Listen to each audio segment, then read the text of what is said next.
Welcome to Topless Galore. On today's video we'll be looking at 10 ships that crashed against bridges and sometimes they lost and got sunk or got a ton of damage, while on other occasions they did so much damage to the bridge that they made it collapse. Boats can be pretty hard to control, or at least they take a lot of room to maneuver, so sometimes these accidents just happen.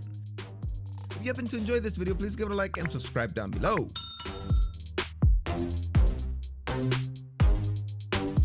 On January 18th in 1980, the bulk carrier ship named the Star Clipper clipped, pun very much intended, the Alma Bronn Bridge in Sweden. This occurred at 1:30 in the morning, so it made this crossing very dangerous as it's a very hard place to maneuver such a giant ship that measured 360 feet long, as it requires some S-curves that the ship failed to perform adequately, and it crashed into the 951 foot long bridge, causing it to collapse. The entire span of the bridge collapsed, with a large portion remaining on top of the ship itself and the rest falling into the water. Since this happened at night, the cars driving over the bridge did not realize that the bridge did not exist anymore, and a total of 7 vehicles drove over the edge, killing a total of 8 people. In the end, nobody was blamed for this accident, as this is a very hard route for a large ship and the accumulation of ice made it even more difficult. They built a new 2,178 foot cable bridge in 1981 to replace the Alma Bronn. In 2017, a Chinese ship named Fu Yuan Yulang crashed into the bridge in the naval dock in Ecuador and completely destroyed it. Sufriendo pérdida de gobierno, lo que causó daños en el sistema de control. El informe indica que no hubo afectación al personal y los daños sufridos serán cubiertos por la póliza de seguro del casco marítimo. The ship was under custody of the Ecuadorian army after they were taken into custody for illegal fishing in the Galapagos and were found to have over 300 tons of shark fins. They apparently lost all control of the ship and it just floated right into the small dock bridge. That ship was so huge that it didn't even look like it slowed down after crashing. It was like a hot knife going through butter. If I told you that the captain of this Russian ship was drunk as it crashed into this Korean bridge, would you be surprised?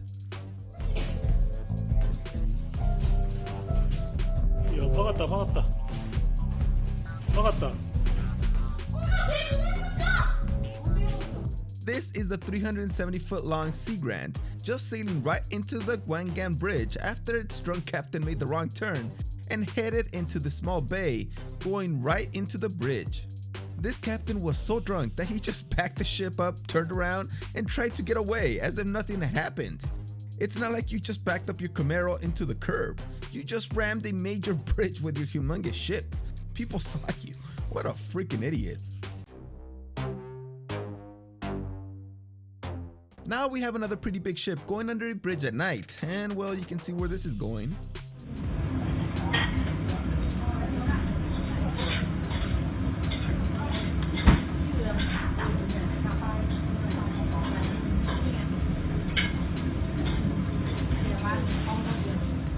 I was unable to find the details for this video, but this pretty long ship crashed into one of the piers holding up the bridge hard enough to sway it quite a bit and just made it collapse right on top of the ship. Somehow the bridge just kind of buckled in perfect position where it just slid off the boat and didn't cause the boat to sink, although the damage to the front was pretty impressive. You would think that at that speed the pier would have stopped the boat right on its track, but it just kind of gave way. The MS Windhoek was a lake freighter that was 730 feet long, and in 2001 it collided with a bridge on the Wayland Canal in Ontario, Canada, with devastating results. There's people in that top part, eh? They could be killed. Craft emerges on the other side. They had time to get out of there. Yeah, the entire upper deck has been decapitated. The lift bridge was actually lowered onto the path of the ship by an impaired operator who was drunk, and the ship had no way to stop in such a short distance.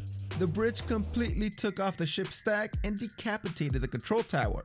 With all that damage to the control room, it's a surprise no one was injured, but this caused the ship to drift with the crew not being able to control it at all. It also burst into flames later, making this a total loss.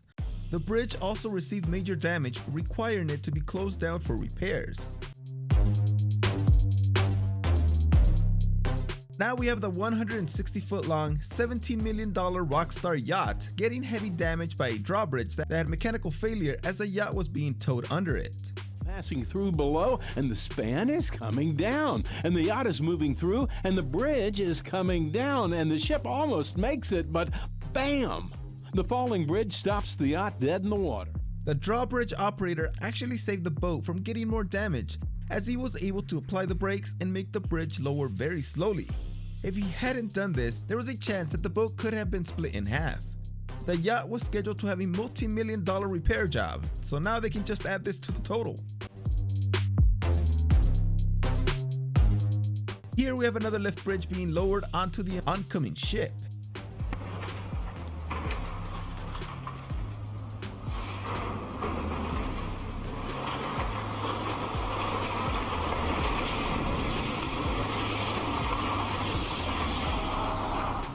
I was unable to find any information on this event, so if you know, please let me know in the comments. I'm not sure who was at fault, but based on the fact that the bridge was up and that the ship was coming in at a pretty good speed, we can assume it was the bridge operator who just lowered the bridge right onto the control room, unless it had mechanical issues as we just saw. The most annoying part is for the cars, as the bridge seemed to get stuck at a slightly raised position, and now the bridge is unusable. In another difficult waterway that is under the Sunshine Sky Bridge in Tampa Bay, Florida in the United States, the freighter Summit Venture crashed into the bridge and collapsed a 1,400-foot long section of the bridge. They are in the water, another part is dangling, apparently ready to fall, and a car is straddling the gap between the bridge and open space. The bridge is considered an emergency, structurally unsafe.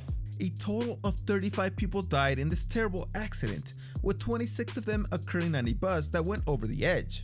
This all took place in 1980, and the captain was dealing with fog, 60-mile-per-hour winds, and the loss of radar, so this already difficult journey was made pretty much impossible. It was 7 a.m. when the ship hit the bridge pier and collapsed a section of the highway above. The ship was 580 feet long. Everybody was cleared in this disaster, and a new bridge was opened up in 1987. Now we head to China, where these two massive boats were anchored on the Beijiang River when the water level began to rise due to the heavy rains. Both of these ships had not been used for a long time, so as they became loose and started floating down the river, they crashed onto this bridge and completely capsized from the pressure of the water. Luckily, no one was hurt during these events as nobody was on board, as the ships had been abandoned for quite some time.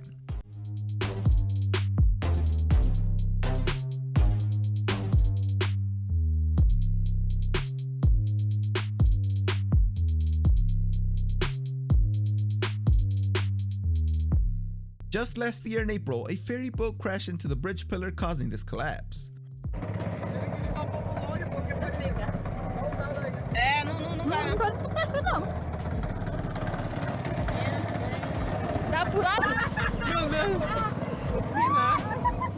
This occurred in Brazil on the Moju River as the ferry boat took down an approximate 600-foot section of the bridge.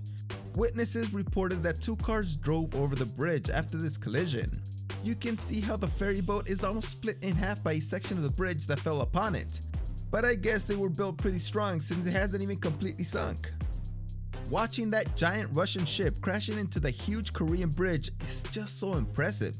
Both of these structures are so big that seeing them in contact with each other makes it seem like it's from a movie or a video game. Plus, this is just a giant nightmare for all these captains. I mean, you just took down an entire bridge. Thanks for watching this video. See you next time.